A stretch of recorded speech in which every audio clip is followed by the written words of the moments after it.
El día que descubrí que mi socio llevaba meses planeando quitarme todo lo que yo había construido con mis propias manos, no estaba en una sala de reuniones ni frente a ningún abogado.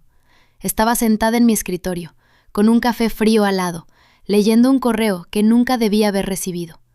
Y lo más extraño de todo es que en ese momento no sentí rabia, sentí algo mucho más frío, sentí claridad. Pero voy a contarte desde el principio, porque esto no empezó con ese correo. Empezó con una silla. Cuando regresé a la oficina después de 4 meses de licencia médica, lo primero que noté fue que mi silla tenía otra altura. Algo ridículo, algo que cualquier persona normal hubiera ignorado. Pero yo no soy de las que ignoran los detalles pequeños, y eso Rodrigo Pedraza siempre lo supo. O al menos eso creía. La silla estaba más baja de lo que yo la dejé, el respaldar inclinado hacia atrás en un ángulo que no era el mío, y sobre el escritorio había una planta nueva que nadie me mencionó. Pequeños cambios. Cambios de alguien que había empezado a pensar en ese espacio como propio. Rodrigo llegó 10 minutos después que yo. Venía con 2 cafés en la mano, sonriendo, con esa energía suya de hombre que siempre tiene todo bajo control. Me dio un abrazo, uno de esos abrazos que duran exactamente el tiempo justo para no sentirse falsos, y me dijo que qué bueno que estaba de vuelta, que el equipo me había extrañado, que las cosas no eran lo mismo sin mí. Yo le sonreí. Le agradecí el café, y mientras él hablaba, yo miraba sus ojos y pensaba en la silla. Rodrigo Pedraza y yo habíamos fundado el estudio 12 años atrás. Empezamos en un apartamento de 2 cuartos, con una mesa prestada y una computadora que se trababa cada vez que abríamos más de 3 programas al mismo tiempo. Él tenía los contactos, la labia, esa capacidad que tienen algunas personas de entrar a un cuarto y hacer que todos quieran escucharlos. Yo tenía el trabajo. Los proyectos nacían en mi cabeza, crecían en mis manos, y él los presentaba al mundo con una sonrisa que la gente recordaba. Durante años, ese acuerdo no escrito funcionó porque los dos lo respetábamos, hasta que mi cuerpo decidió fallar en el peor momento posible. La operación no fue grave, pero fue larga. 4 meses de recuperación en casa, alejada de todo, con instrucciones de no estresarme y de descansar como si descansar fuera algo que yo supiera hacer. Durante esas semanas, Rodrigo me llamaba seguido. Me contaba del estudio, de los clientes, de cómo iban los proyectos. Siempre tranquilizador, siempre con la misma frase al final de cada llamada. Aquí todo está bien, no te preocupes por nada. Yo le creía, o quizás necesitaba creerle, porque la alternativa era demasiado incómoda de imaginar. Ese primer lunes de regreso, cuando Rodrigo se fue a su oficina y el resto del equipo volvió a sus cosas, yo me quedé sola en mi escritorio. Ajusté la altura de la silla. Moví la planta a un rincón, puse mi taza en el lugar de siempre y empecé a observar. No de forma obvia, no con preguntas directas, solo observando. La manera en que Fernanda Oquendo, nuestra contadora, evitaba mirarme a los ojos cuando cruzábamos en el pasillo. La manera en que 2 de los diseñadores junior intercambiaron una mirada rápida cuando entré a la sala común. La manera en que todo el mundo era muy amable, demasiado amable, con esa amabilidad incómoda que la gente usa cuando no sabe cómo decirte algo. Yo todavía no sabía exactamente qué estaba pasando, pero sabía, con esa certeza que no necesita explicación, que algo en ese lugar había cambiado mientras yo no estaba, y que nadie tenía intención de decirme qué. Si esta historia te está enganchando, suscríbete y dale me gusta porque lo que viene después es mucho más fuerte. El correo llegó a mi bandeja a las 3:40 de esa misma tarde. El asunto decía solamente actualización del proceso, y el remitente era Rodrigo. El problema era que yo no era la destinataria. Era una copia accidental, de esas que pasan cuando alguien confunde los campos o cuando tiene demasiada prisa y demasiada confianza al mismo tiempo. El correo iba dirigido a Fernanda, y el mensaje era corto, directo, sin ningún adorno. Rodrigo le decía que era momento de acelerar los tiempos porque, y cito sus palabras exactas, ella ya no está en condiciones de tomar decisiones estratégicas. Yo llevaba 11 horas de vuelta en la oficina. Me quedé mirando la pantalla durante un momento que no sé cuánto duró. Afuera de mi oficina se escuchaba el ruido normal de siempre, teclados, una llamada en altavoz al fondo, alguien calentando algo en el microondas de la cocina. Todo absolutamente normal. Y yo ahí, con ese correo abierto delante, sintiendo cómo algo muy frío me bajaba despacio por la espalda. Lo primero que quise hacer fue levantarme y entrar a la oficina de Rodrigo. Lo primero que quise hacer fue preguntarle directamente qué significaba eso, qué estaba haciendo, desde cuándo había decidido que yo no servía. Pero no lo hice. Cerré el correo, apagué la pantalla, tomé el café frío que tenía al lado y lo bebí hasta el fondo aunque supiera horrible.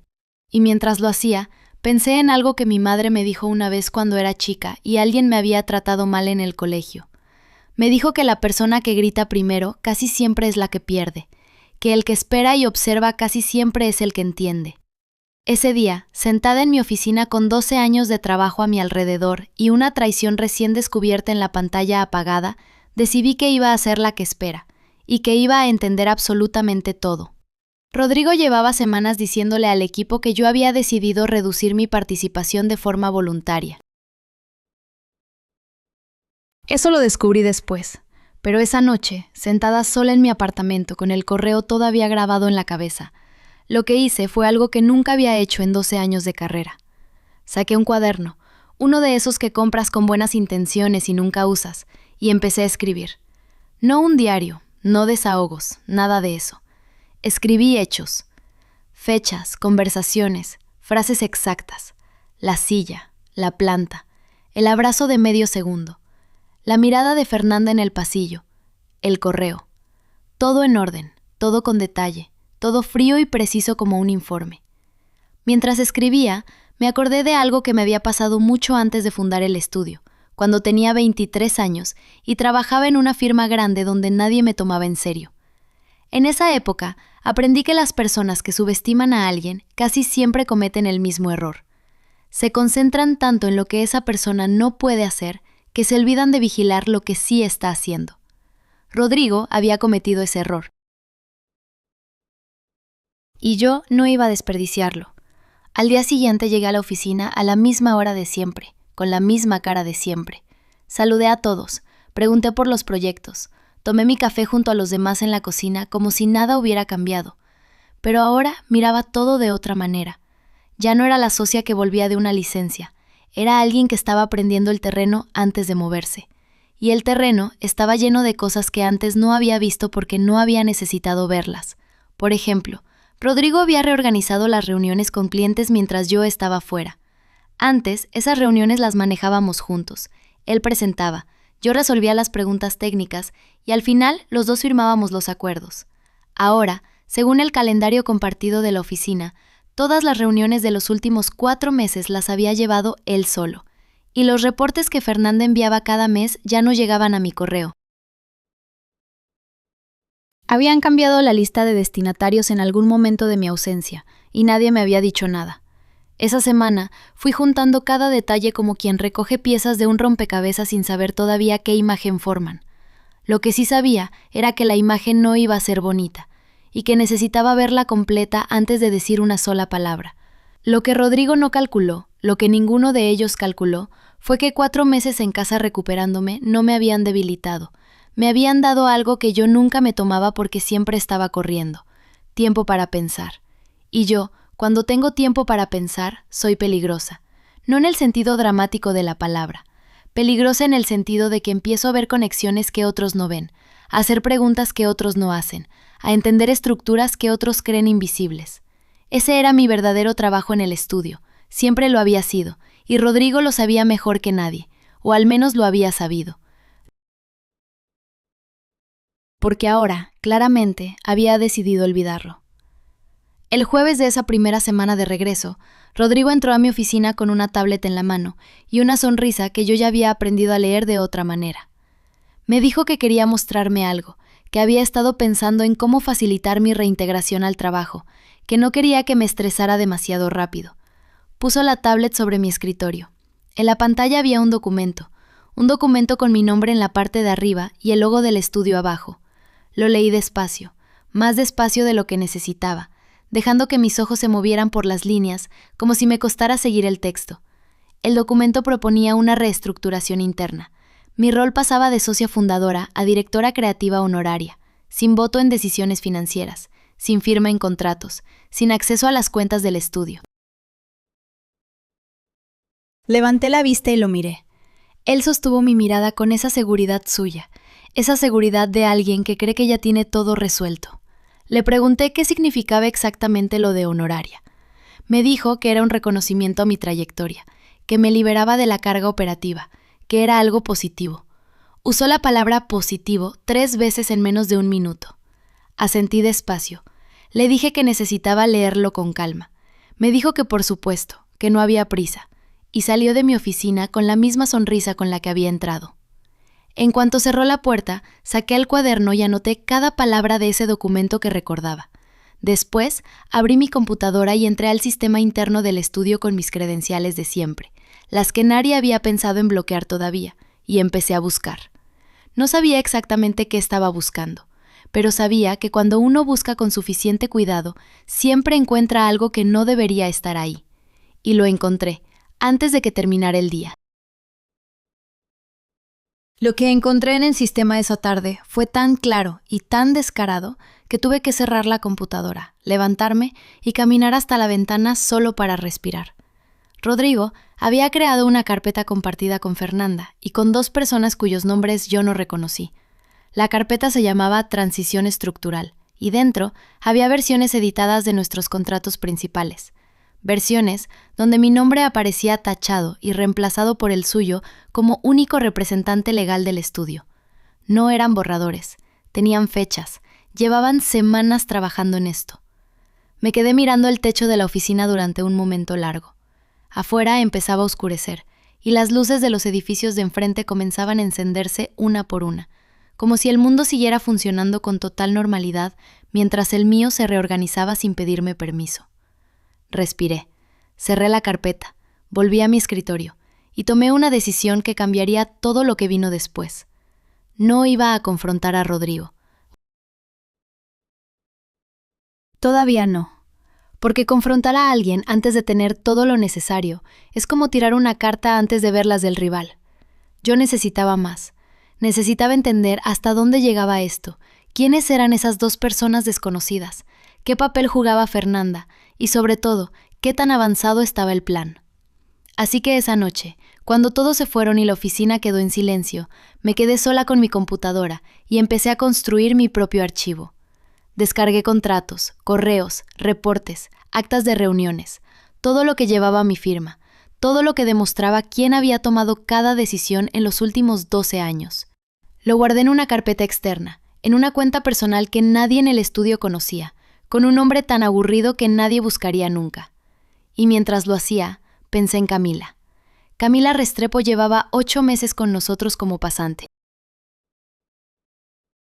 Tenía 22 años, una mirada que procesaba todo más rápido de lo que su cara revelaba, y esa característica rara en alguien tan joven de quedarse callada cuando los demás hablaban de más.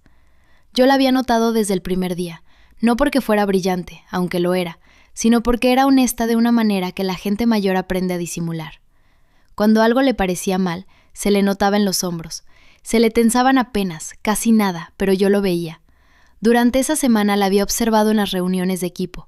Cada vez que Rodrigo hablaba de los nuevos proyectos, cada vez que mencionaba la reestructuración interna, con esa voz suave que usaba para hacer sonar los cambios como algo natural, Camila bajaba la mirada hacia sus apuntes y apretaba el bolígrafo un poco más fuerte.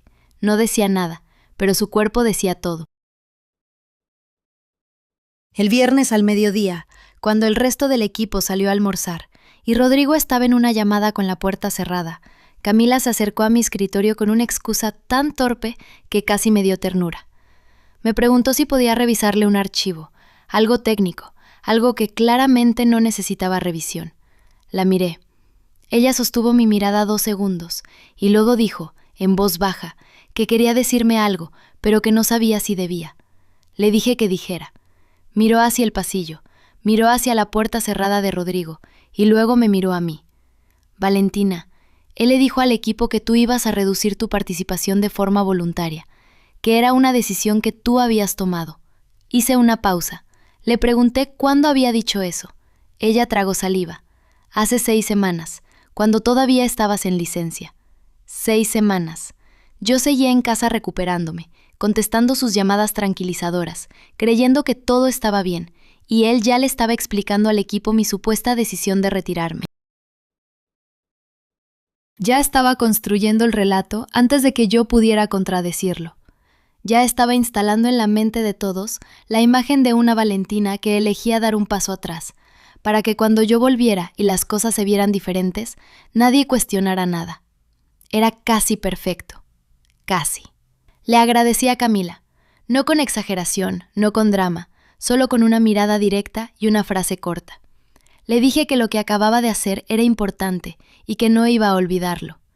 Ella asintió, recogió su carpeta y volvió a su puesto como si nada hubiera pasado. Pero cuando cruzó el pasillo, vi que caminaba diferente, un poco más derecha, como alguien que acaba de soltar algo que llevaba tiempo cargando. Esa tarde, con el testimonio de Camila sumado a todo lo que ya tenía en mi archivo, el rompecabezas empezaba a tomar forma, pero todavía faltaba una pieza que yo no esperaba encontrar donde la encontré.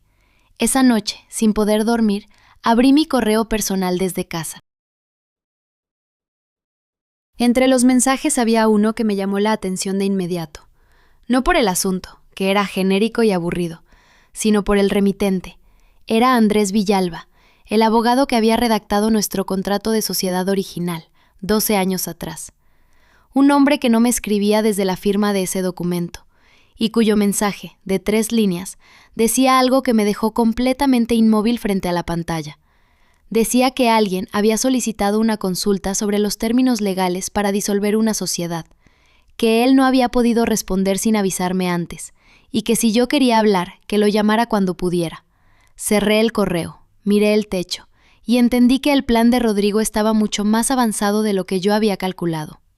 Andrés Villalba llevaba 30 años ejerciendo como abogado y tenía la costumbre de no perder el tiempo con rodeos.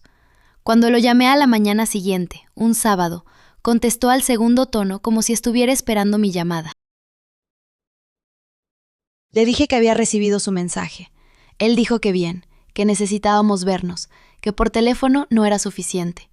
Le pregunté qué tan grave era. Hubo una pausa corta, de esas que dicen más que cualquier respuesta. Valentina, alguien presentó una consulta formal sobre los mecanismos legales para disolver una sociedad por incapacidad de uno de los socios. No dije nada, él continuó. No era una consulta general, tenían el contrato original, sabían exactamente qué cláusulas buscar. Cerré los ojos un segundo. ¿Incapacidad? Eso dijeron. Quedamos en vernos el lunes por la mañana, antes de que yo llegara a la oficina. Colgué el teléfono y me quedé sentada en el borde de la cama con el celular todavía en la mano, sintiendo cómo las piezas que llevaba días juntando terminaban de encajar en una imagen que era mucho peor de lo que había imaginado. Incapacidad. Esa era la palabra que habían usado. No diferencias, no reestructuración, no transición. Incapacidad. Querían presentarme como alguien que no estaba en condiciones de seguir siendo socia, y la licencia médica era el argumento perfecto para sostenerlo. Ese fin de semana no salí de mi apartamento, no porque estuviera paralizada, sino porque necesitaba pensar con claridad, y la claridad para mí siempre ha llegado en silencio. Puse música baja, preparé café y me senté frente a todo lo que había recopilado hasta ese momento.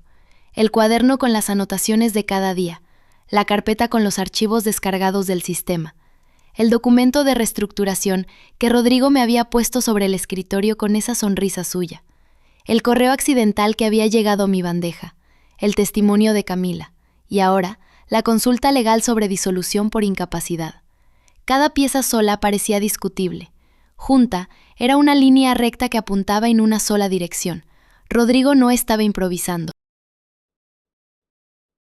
Llevaba meses construyendo esto, probablemente desde antes de que yo entrara al quirófano, y lo había hecho con una precisión que solo se logra cuando alguien conoce muy bien a su objetivo.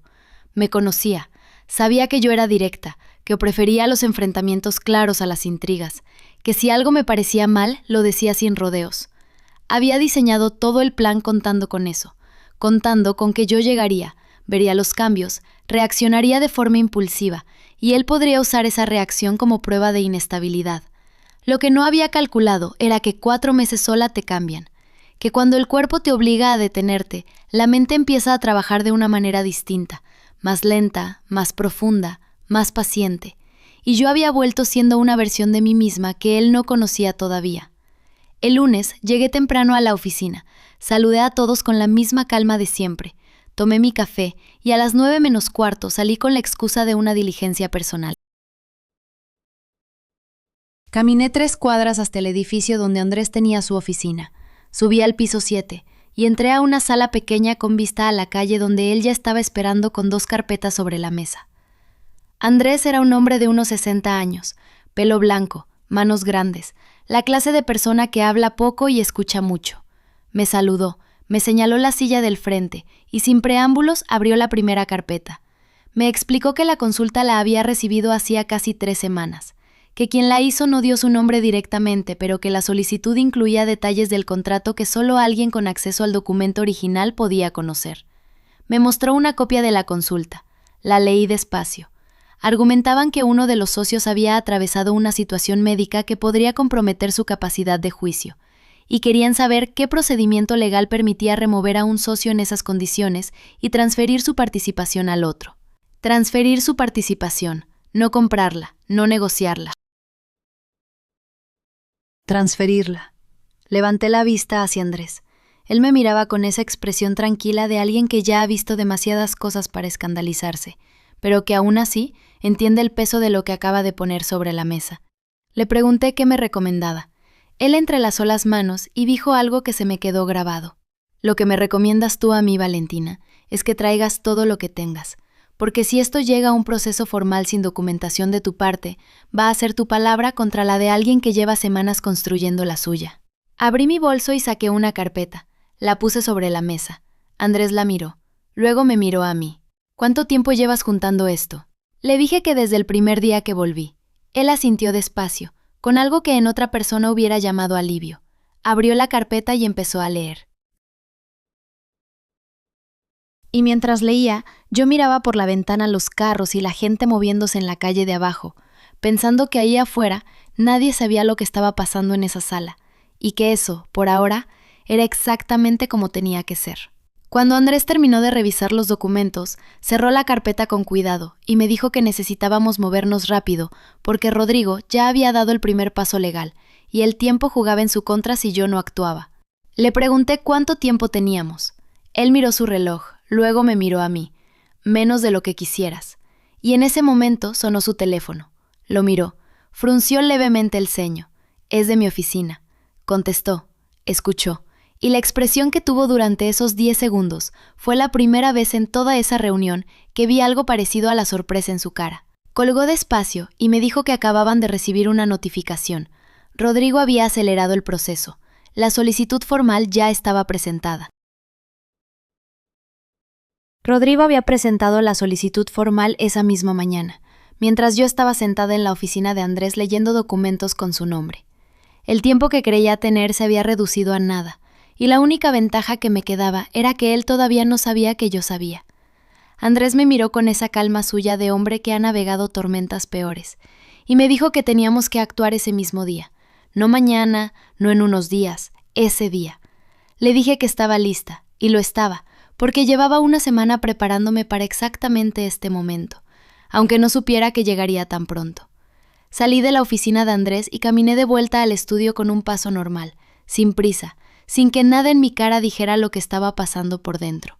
Entré, saludé, me serví agua en la cocina y me senté en mi escritorio como cualquier otro lunes. Rodrigo estaba en su oficina con la puerta entornada.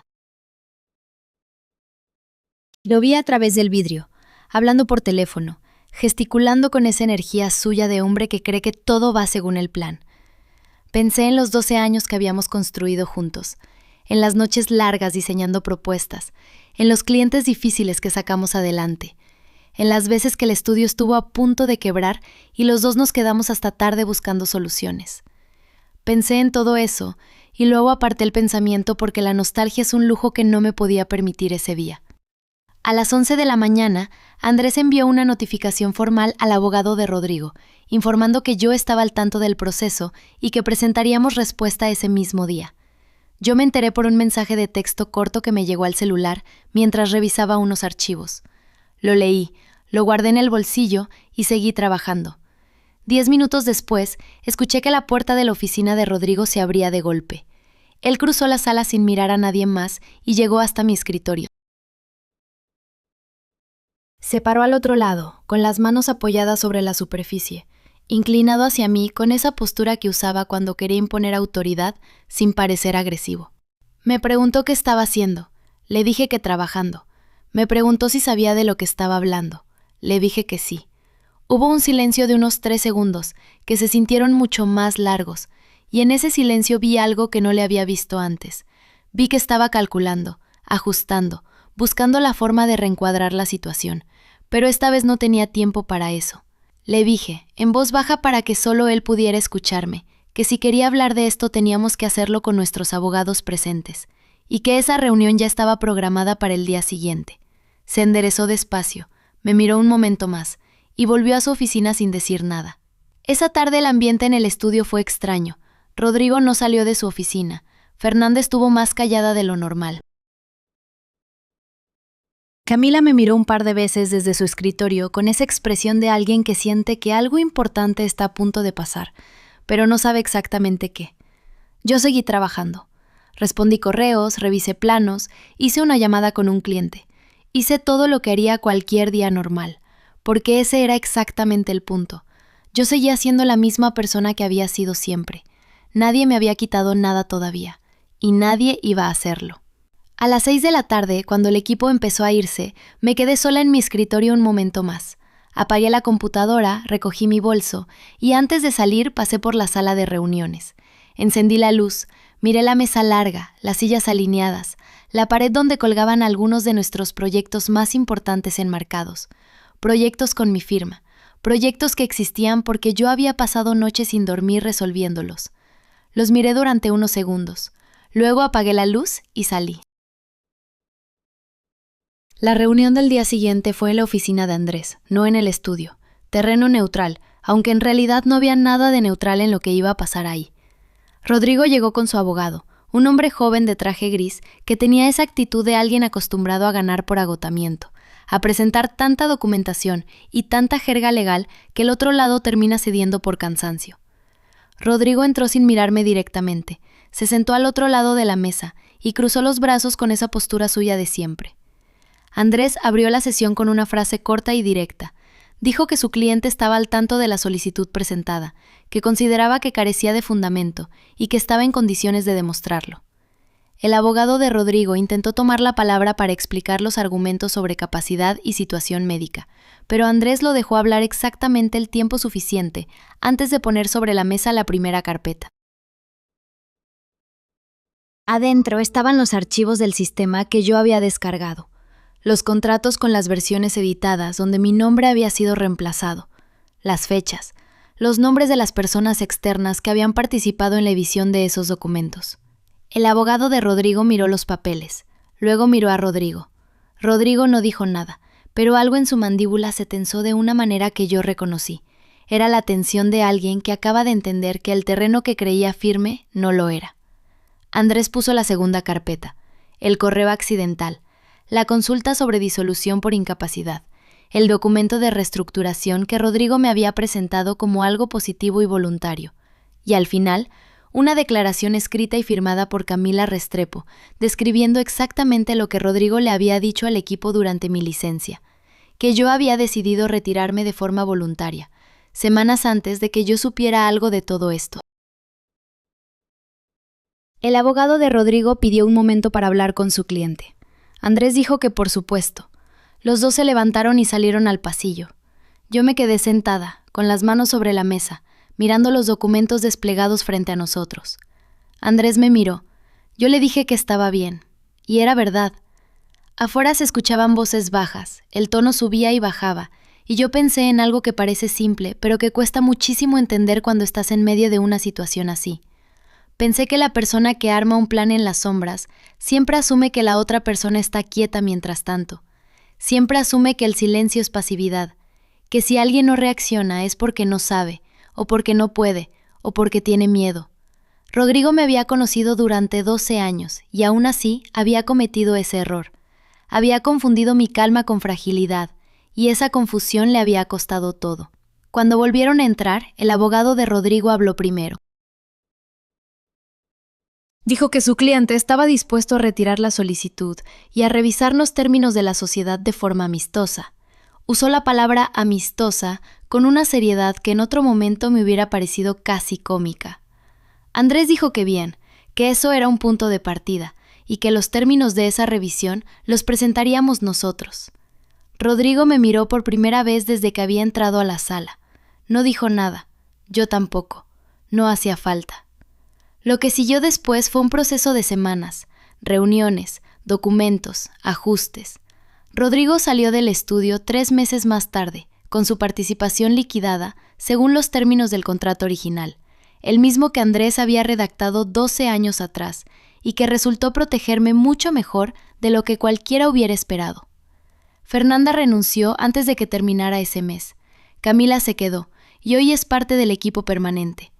El estudio sigue en pie, con mi nombre completo en la puerta, como siempre debió estar.